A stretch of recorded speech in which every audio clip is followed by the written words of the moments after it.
റഷ്യയുടെ രാഷ്ട്രീയം നമുക്ക് പുതിയതൊന്നുമല്ല. എന്നാൽ റഷ്യയുടെ രാഷ്ട്രീയം നടക്കുന്നത് federal semi presidential republic of റഷ്യയുടെ ചട്ടക്കൂടിനുള്ളിലുള്ളതാണ്. റഷ്യയുടെ ഭരണഘടന അനുസരിച്ച് റഷ്യയുടെ പ്രസിഡന്റ് രാഷ്ട്ര തലവനാണ്.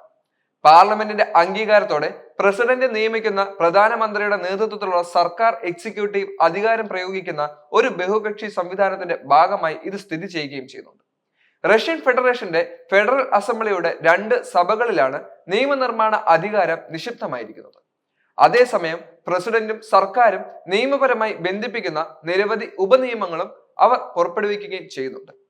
1991 അവസാനത്തോടെ സോവിയറ്റ് യൂണിയന്റെ തകർച്ചയ്ക്ക് ശേഷം ഏകദേശം 75 വർഷത്തെ സോവിയറ്റ് ഭരണം പിന്തുടരുന്ന ഒരു രാഷ്ട്രീയ സംവിധാനം രൂപപ്പെടുത്താനുള്ള ശ്രമങ്ങൾ റഷ്യ ഗുരുതരമായ വെല്ലുവിളികൾ നേരിടുകയും അതോടൊപ്പം തന്നെ അതിനെയെല്ലാം തരണം ചെയ്യുകയും ചെയ്തിട്ടുണ്ട്. ഉദാഹരണമായി നിയമനിർമ്മാണ എക്സിക്യൂട്ടീവ് ശാഖകളിലെ പ്രമുഖ വ്യക്തികൾ റഷ്യയുടെ രാഷ്ട്രീയ ദിശയെയും അത് പിന്തുടരാൻ ഉപയോഗിക്കേണ്ട സർക്കാർ ഉപകരണങ്ങളെയും കുറിച്ച് വിപരീത വീക്ഷണങ്ങൾ ഉന്നയിക്കുകയും ചെയ്തിരുന്നു.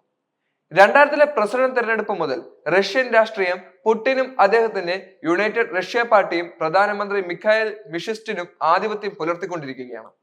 2003 നിയമസഭാ തെരഞ്ഞെടുപ്പിൽ യുണൈറ്റഡ് റഷ്യ മറ്റെല്ലാ പാർട്ടികളെയും ന്യൂനപക്ഷ പദവിയിലേക്ക് തരം താഴ്ത്തുകയും ചെയ്തു.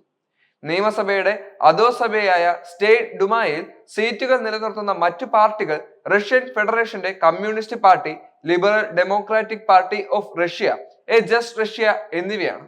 ഇവയെല്ലാം ഉൾപ്പെട്ടുകൊണ്ടാണ് ഇപ്പോൾ റഷ്യ ജനാധിപത്യ രാജ്യമായി മുന്നോട്ട് പോയിക്കൊണ്ടിരിക്കുന്നത്. 2000 മാർച്ച് 26 ആദ്യത്തെ പ്രസിഡന്റ് തിരഞ്ഞെടുപ്പ് നടക്കുന്നത്. മുമ്പ് റഷ്യയുടെ പ്രധാനമന്ത്രിയായി നിയമിതനായ പുടിൻ എൽച്ചിന്റെ രാജിക്ക് ശേഷം റഷ്യയുടെ ആക്ടിംഗ് പ്രസിഡന്റ് ആയിരുന്നു.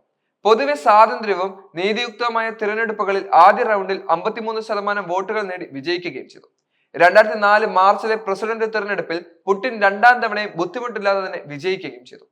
യൂറോപ്പിലെ സുരക്ഷയ്ക്കും സഹകരണത്തിനുമുള്ള സംഘടനാ തിരഞ്ഞെടുപ്പുകൾ പൊതുവെ പ്രൊഫഷണലായി സംഘടിപ്പിച്ചതാണെന്ന് റിപ്പോർട്ട് ചെയ്തപ്പോൾ മറ്റു വിഷയങ്ങൾക്കൊപ്പം സംസ്ഥാന നിയന്ത്രിത മാധ്യമങ്ങൾ സ്ഥാനാർത്ഥികളോട് തുല്യമായി പെരുമാറുന്നില്ലെന്നും വിമർശനം ഉയർന്നുകയും ചെയ്തു. യഥാർത്ഥത്തിൽ യുക്രൈനും റഷ്യയും തമ്മിലുള്ള ബന്ധം വളരെയധികം വഷളായിക്കൊണ്ടിരുന്നത് പുടിന് വന്നതിനു ശേഷമാണ്. എന്നാലും യുദ്ധം അതിന്റെ മൂർധന്യാവസ്ഥയിൽ ഇപ്പോൾ നിലനിൽക്കുകയും ചെയ്യുന്നു. പുടിൻ യുക്രൈനെ തകർക്കാൻ സർവ്വതും ശ്രമിക്കുകയും ചെയ്തു.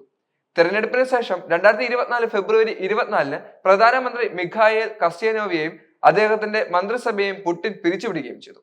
റഷ്യൻ ഭരണഘടന മുഴുവൻ മന്ത്രിസഭയും പിരിച്ചുവിടാതെ പ്രധാനമന്ത്രിയെ നീക്കം ചെയ്യാൻ അനുവദിക്കാത്തതിനാൽ പ്രസിഡന്റ് സർക്കാരിനോടുള്ള അതൃപ്തി മൂലമല്ല, മറിച്ച് കാസേനോവിനോടുള്ള തന്നോടുള്ള അതൃപ്തി മൂലമാണെന്നും റഷ്യയിലെ പണ്ഡിതന്മാർ വിശ്വസിക്കുകയും ചെയ്തിരുന്നു.